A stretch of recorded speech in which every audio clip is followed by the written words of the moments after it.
Okay, so you were saying that Yes, that yeah. at that point in the late 50s or early 60s. Early 60s, I would think, yeah. Okay, songwriters.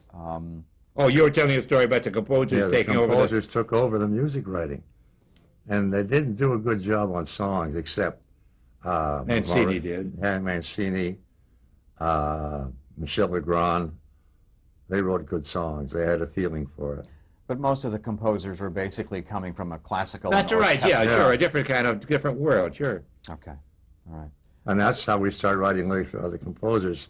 So when Mancini came along, he already done it for other people. So And all these wonderful melodies. And Jay and I, on our own songs, we both worked on lyrics, even though he composed, I didn't compose, so it wasn't that much of a, of a change, of a transition. So, and that's how I say we're all in the same publishing office, and the guy who was running it very successfully, incidentally. Decided we could get more mileage out if we got lyrics in some of these melodies. So that's why we did Mr. Lucky, Dreamsville, and then we did several movie songs with Henry Mancini. Yeah. The biggest one being Dear Heart, Dear Heart which got an almost won Academy an Oscar. nomination, Yeah, yeah. Right. yeah, Okay. which is a big hit. Andy Williams recorded it. Yeah. How did Mr. Ed come about for you guys? I don't know who called us. Do you remember? No, I don't remember. Al No, Simon was the producer. And Yeah. this was for Filmways? Yeah, Yes. yeah, and Herb Brower was his assistant. Herb Brower was a fraternity brother of mine, so like Bob Finkel is fraternity brother. So maybe it was Herb Brower called us. I don't know. Anyway, that's we don't know yet. Anyway, we wrote the song, and it wasn't Alan Young on the pilot. It was somebody else. Really? And I don't know. A horse is a horse, of course, of course. What, did you see film before you wrote the I song? don't think so. No, I don't think they didn't have I any. knew it was a talking horse. That's all. So, We might do a have- little jingle, that sound like, write a song that sounds like a horse. Yeah. I mean, I can't imagine being able to sit down and being told, write a song about a talking horse. We Where might do have you seen begin? film. I don't I remember. don't know, how could they? Because they wouldn't have shot it by that time. They didn't have the song in Yeah, it. they had it. They had it pilot. Well, Yeah. anyway, we'll never know, yeah. But, so the two of you sat down and you started with a horse as a Yeah. horse? Yeah, I somehow get the jingle, I think that was written to lyrics. I wrote the lyrics, a horse is a horse, or something, that jingle, that kind of a catchphrase, and you took it there and did the 6/8 melody to that, and practically the same lyric was done as the dummy. remember. I said, I feel sorry if anybody has to sing this. You can't breathe. There's no place. Now they went to Rome to score the movie, Yeah. the TV show. And they had an Italian opera singer sing Mr. Ed. Can you imagine how that sounded? And was they came cheaper to back, go to Rome. and they wanted to go in the air in a week. So they said, will you sing it to the track, and we'll get a singer in later, but we got to go on the air. So I sang it to the track. It's been on there ever since. Okay, let me just back up a second. What you're saying is that the orchestra was recorded in Rome. Yeah. Right, Playing much the tune. cheaper there, yeah. Playing the tune. Yeah. Right. And there was a track with an Italian opera singer Yeah. that the producers were not happy with. I'm sure they weren't. Yeah. Okay, and- We never heard it. They couldn't have been, yeah. And do you know who it was that conducted it or recorded it in Rome? No, I don't. Well, Ralph Kraushaar gets Ralph the credit. Kraushaar was He the- may have done it. You've done it. Musical director. Yeah. And he may have done it over in Rome He with did the him. score. Yeah. Yeah. Background score. Ralph Kraushaar and another. They worked as a team. I forget the other guy's name. So they came home, they weren't happy with the Italian Well, opera somebody singer, wasn't, yeah. and they came to you and said, just do us a temporary vocal Yeah. version? Yeah. In a week or so, we'll get a singer in. And they never changed it. So they left your voice on the air Yeah. throughout the entire run of the series. you ever And get paid? I ended up singing, I am Mr. Ed, and it worked. And when we do our act, I said, when he explains that, I say, and that's right from the horse's mouth. And that generally gets a laugh. Yeah. Was there ever any thought of having the voice of Mr. Ed, Alan Rocky Lane, Yeah. sing a part of sing that line? It was never brought They up. did. We never knew about it. I mean, they wouldn't be, What was his name? Alan Lane, Rocky He Lane. was the Rocky old Western. Yeah, he was the star. talking voice of Mr. Ed. He may have been musical, He didn't Yeah. want any credit. He didn't want anybody to think he was a talking horse. That's right. There was no credit on it. He wanted it to be. Oh, is that right? And He- Mr. he'd Ed be as anonymous. himself. You didn't get credit either. No. And Yes, how I many did. talking horses are there these days? There aren't very many. Maybe I did. I don't remember. No, I don't think so. No, you would know if you did. Yeah. Were you paid well for that job, or was that Oh another? boy, I don't remember. you weren't paid for singing. They said sue us. You know. TV didn't pay that much in the early days. Yeah. Our first TV show, we got a can of dog food, a carton of dog food. That was an interview show. Ben Gage. Yeah. The next show we did, Larry Finley, they gave us a Gruen watch. When it was over, they said, "Can we have the watch back?" They gave that watch every week. Yeah. Um, But we didn't get much money. But of course, in performances, if the show went on through ASCAP, they could be Yeah. very valuable. But Jay never got paid for singing, so he made a claim and he said, "Well, sue us. We're not going to pay you." So wasn't there a story about you getting a Studebaker out of this?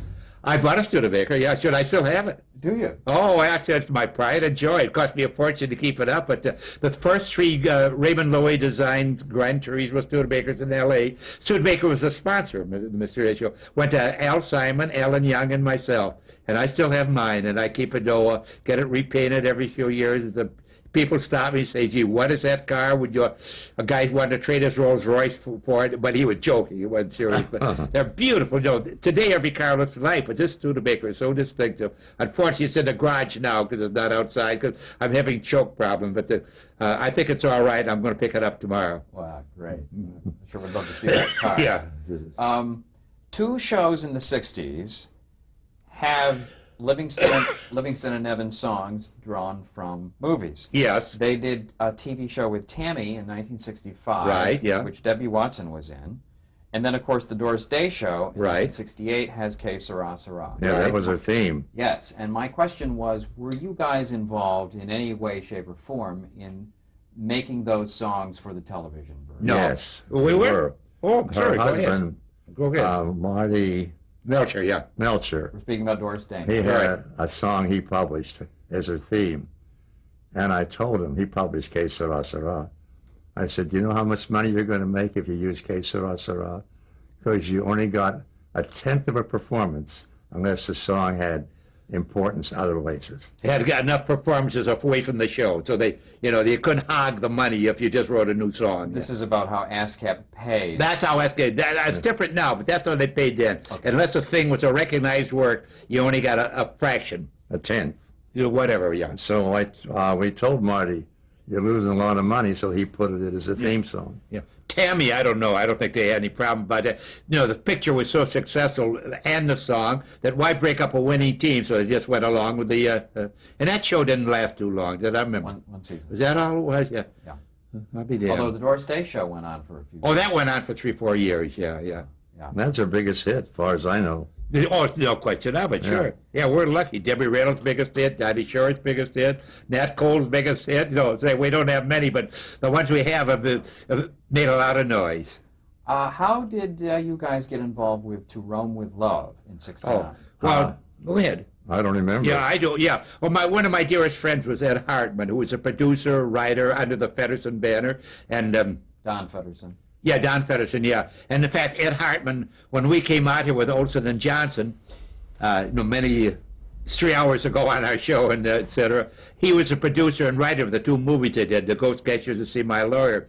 That a couple of years go by, and we meet again. He's a writer on The Paleface, but he wrote the script for it. So we became very close friends from that point on. So when he needed a theme song, naturally he came, and we had a good track record then. He'd won 3 Oscars. He came to us and said, "We want a romantic love song called To Roam with Love."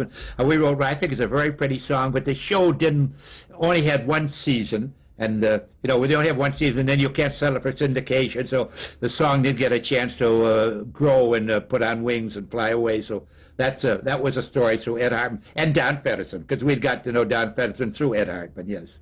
Can you sing a few bars of it? Do you recall it? To Roam with Love? Yeah. I have no idea how it went. Oh, it was a very pretty Italian song. Yeah.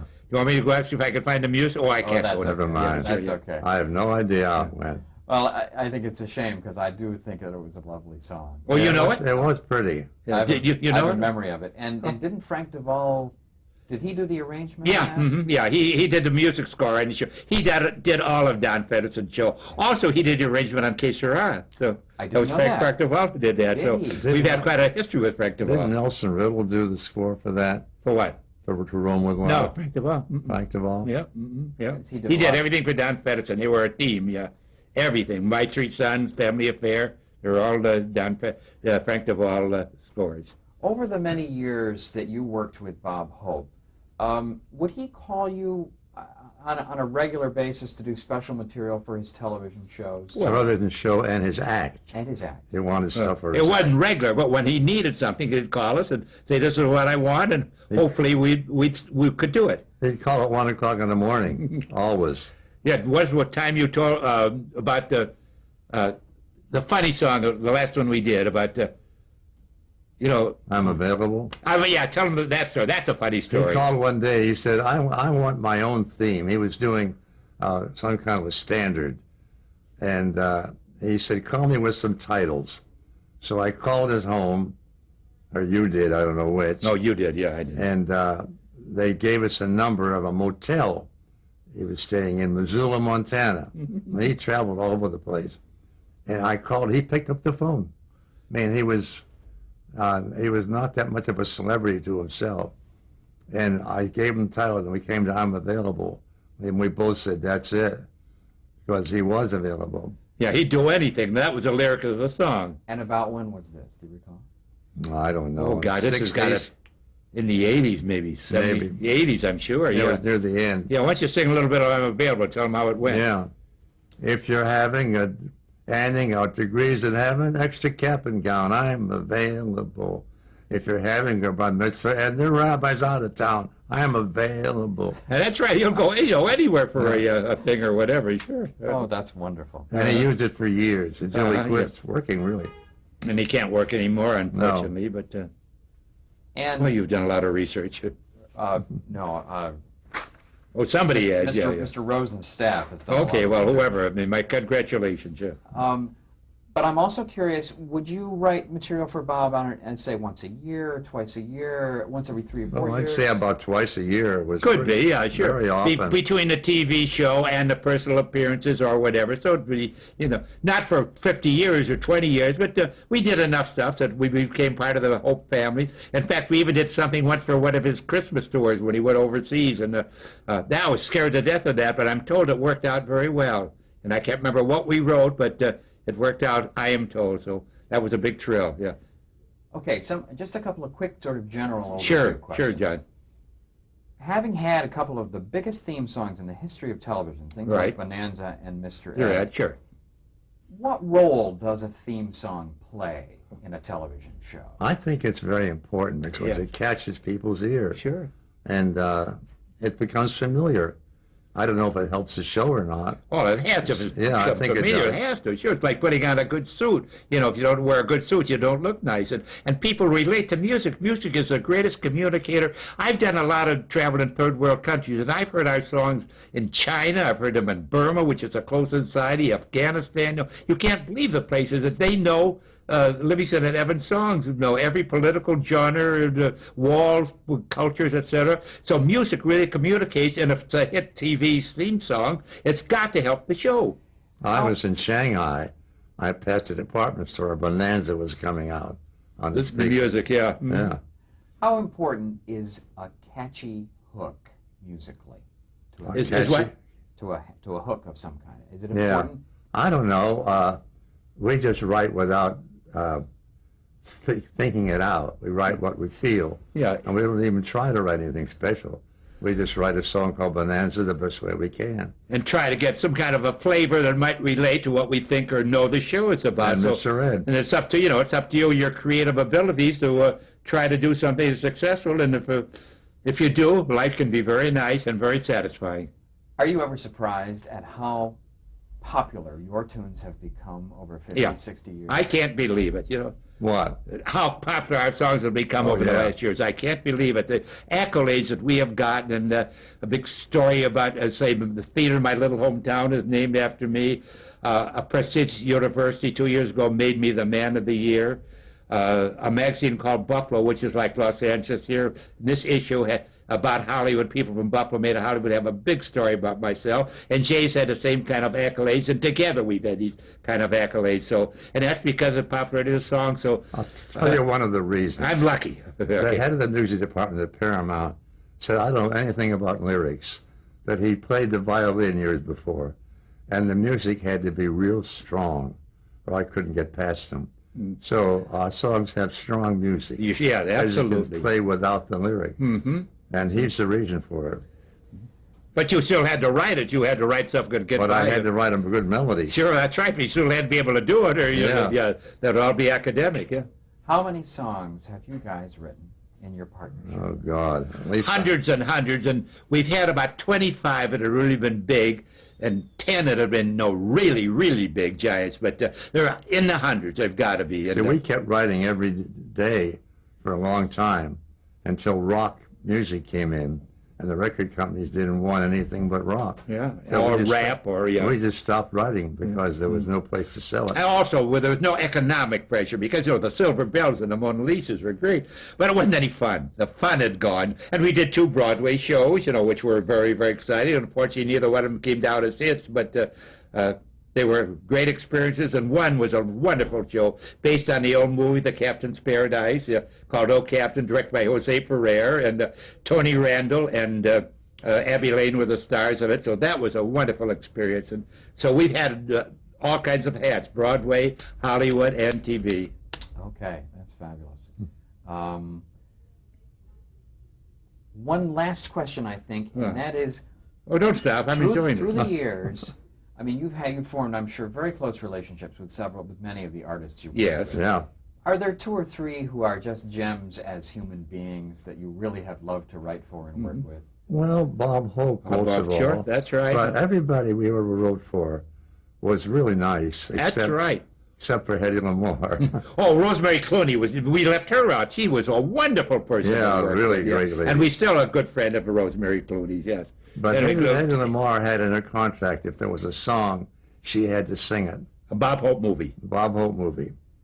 And I had to change the melody to make it less of a range. I ruined the melody. Yep. And she sang it. It was so bad, I didn't know what to do. And the music director said, don't worry about it.